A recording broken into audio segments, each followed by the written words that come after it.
শুধু টাকা রোজগারের ফিকির। দেশে থাইকা পারো, নইলে বিদেশ গিয়া পারো, কোনো না কোনো ভাবে পয়সা রোজগার করো। টাকা রোজগার করলে মা বাপ খুশি, টাকা রোজগার না করলে মা অখুশি। খালাস। এরপরে ইমান আছে কিনা, ইসলাম আছে কিনা, নামাজ আছে কিনা, কোরআন আছে কিনা, আল্লাহ চিনে কিনা, হালাল হারাম কিনা, জায়েজ না জায়েজ না, এত কিছু আমার দরকার। ফুতের জিগায়ও না যে ফুত কামাই যে করতেছ কি হালাল কামাই করো না হারাম না, এত কিছুর দরকার কি?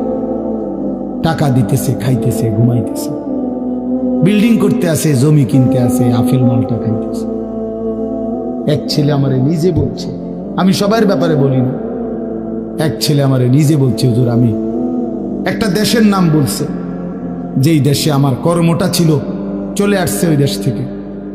আমার বলছে, হুজুর আমার কর্মটা হলো এই, মদের বার, মদের হোটেলে নারী পুরুষ উলঙ্গ জিনা ব্যভিচার করে, আমার দায়িত্ব শুধু পাশে দাঁড়িয়ে মদের বোতল নিয়ে দাঁড়ায় থাকা, যতবার তারা চায় অতবার তাদেরকে মদ গ্লাসে ঢেলে দেওয়া, তাদের হাতে তুলে দেওয়া।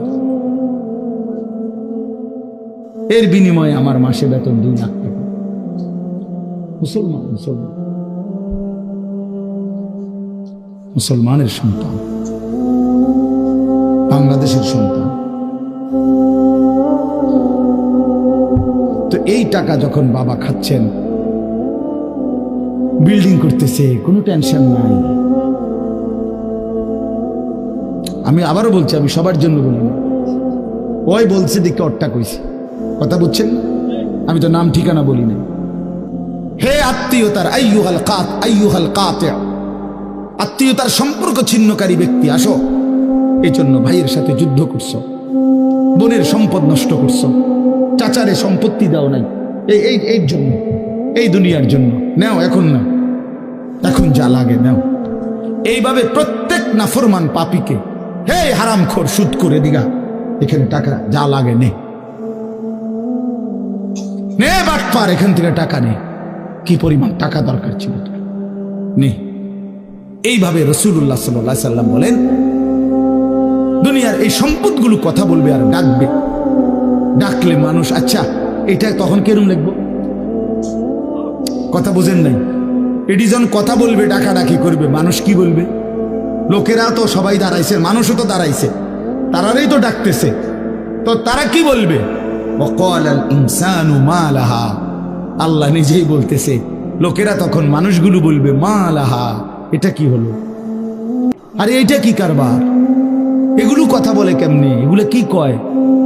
এরা আমার চিনল কেমনে? আমি যে সিটার, আমি বাটফারে চিন্তা লাগলো, ইন্নালিল্লাহ, একের পুরা ধরা অনবিচার আচার কিছুই শুরু হয়েছে না, এখনই বেজ্জুতি, বাকিটা তো অবস্থা খারাপ। মানে অর্থাৎ মানুষগুলো অবাক হয়ে বলবে মা লাহা, কি হলো জমিনে, কি হলো এগুলোর, এরা এমন করছে কেন, এরা কথা বলছে কেন? আল্লাহ বলেন ইয়াউমাইদিন তুহাদ্দিসু আখবারাহা, আল্লাহ তাআলা বলেন, বান্দা হে কি দেখছো হবে? এই মাত্র দেখলা স্বর্ণ রূপ্য টাকা পয়সা কথা বলে, এখন না দেখবা আসল খেলাটা। ইয়াউমাইদিন তুহাদ্দিসু আখবারাহা, আল্লাহ বলেন এখন দেখবা সরাসরি এই হাসরের মাঠে তোমার সামনে, তোমার পায়ের নিচের জমিন, তোমার পুরা জিন্দেগির কথা, তোমার যত তথ্য, ভালো কিংবা মন্দ, নেক কিংবা গুনাহ, তোমার সমস্ত কিছু, রাতের কিংবা দিনের, একাকী কিংবা প্রকাশ্যের, গোপন কিংবা আড়ালের, আল্লাহর কসম জমিন সবটা এখন তোমার সামনে বলে দিবে। ইয়াউমাইদিন তুহাদ্দিসু আখবারাহা, রব্বুল আলামিন বলেন জমিন সবটা কথা বলে দিবে, ভালোটাও মন্দটাও, আলোটাও অন্ধকারেটাও, একাকীও অন্ধকারেও, প্রকাশ্যেও সবার মাঝেও, সব বলে দিবে। রাতের চুরি বলে দিবে, রাতের তাহাজ্জুদটাও বলে দিবে, মদের আড্ডার কথাও বলে দিবে, জুয়ার আড্ডার কথাও বলে দিবে। সারা রাত যুবক উলঙ্গ ছবি দেখেছ, আল্লাহর কসম সেটাও বলবে। যে যুবক মালিকের সেজদা দিয়েছে সেটাও বলবে। তাহাজ্জুদ শোনাবে, আবার সবার সাথে যে জামাতে নামাজ পড়েছে এটাও বলবে। সব কিছু বলে দিবে। আল্লাহ বলেন, যদি মানুষ ভাবতে চাও জমিন কিভাবে কথা বলে, স্বর্ণরৌপ্য কিভাবে কথা বলে, আল্লাহ বলেন বিআন্না রাব্বাকা আওহা লাহা, আল্লাহ তাআলা আদেশ করেছেন বলেই কথা বলে।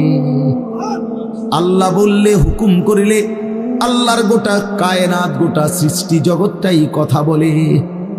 ওয়াশাহিদা আলাইহিম সামউহুম ওয়া আবসারুহুম ওয়া জুলুদুহুম বিমা কানু ইয়ামালুন।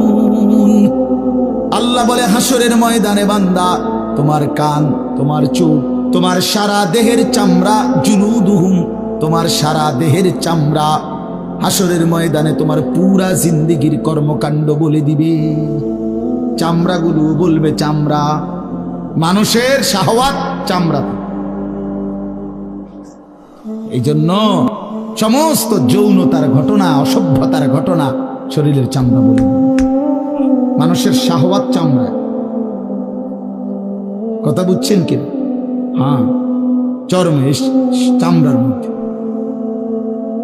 শাহওয়াত, কামনা, বাসনা, যৌন চাহিদা।